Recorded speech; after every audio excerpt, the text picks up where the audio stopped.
A vow of silence.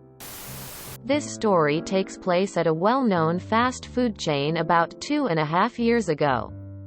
I'm at 20 ym. At the time, landing this glorious position as a burger flipper after some time in the military.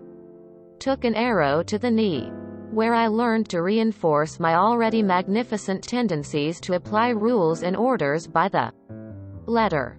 The work in itself wasn't pleasing nor glorifying, but it came with free meals, good friends, and a lot of funny stories. And not so funny ones. So, here I was, on the line of duty, putting buns to heat and making burgers. A good friend of mine on the other line, right in front of me, doing her part to serve. It was a slow day, so we had time to chat around, make jokes, and overall just having a good time while obliterating the serving timers. In comes the loved, hated manager, which we will call Coral. She was nice to some, and a real bitch to others. And to me especially. I still don't know why, since she blessed her son with the same name I bear. She didn't like that we were talking since it bothers the customers, and told us to, and I quote, "Stop making a single noise or I'll write you up." Now for those who have work or know how a fast food chain cooking line works. You know. For those who doesn't, let me explain briefly. We literally have to shout when we finish a plate of anything, and by shout, I mean shout and the receiver shouts back.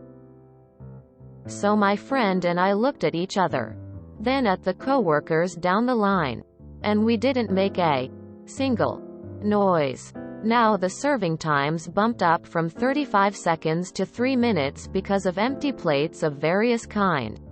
So naturally Coral comes to us and shout, "WTF are you all doing to be this slow?" Quote. We all stopped, looked at her, and no one spoke. To this day, we call this incident the vow of silence. That's how it's done. Communication is key. Winking face.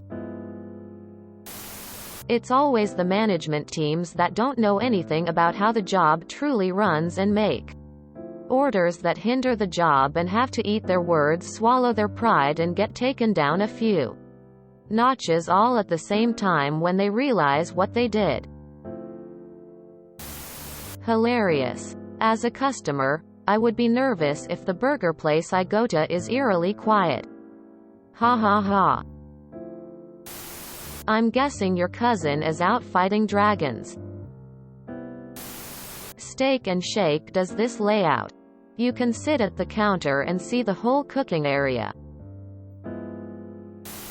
Stop making a single noise or I'll write you up. I knew exactly where that was going, lol, but the fact that you kept it up even after she was like, "WTF" is so much better. But love it. She named her kid Lokerman? Well, I guess I've heard worse. Any fallout? Did she freak out? Laugh? Run screaming from the facility while yanking her hair out? R. Resentful solidarity. I'll bet someone stole her sweet roll. After some time in the military. Took an arrow to the knee. Are you a time traveler from the 1700s? Took an arrow to the knee, what? Maliciously delicious. Fucking beautiful. This is a setup to a punchline, not the punchline itself. Sounds like your typical fast food job. I've had to pull this at least twice working pizza. Though in my case it was because the management didn't think we were productive enough despite clearing 200 plus items an hour and outpacing them to the point they'd ask us to slow down. Talking is a distraction, they'd say. We'd say back. We'd still clear the rush. But it took a hell of a lot longer to do it than if we could communicate. I just want to say. Took an arrow to the knee. I had to downvote because you forgot the Fallout, Rule 7. What happened next? If you enjoyed this video, please check out our playlists full of similar content. Epic Ericast is like doom scrolling for your ears. Please like, share, and subscribe.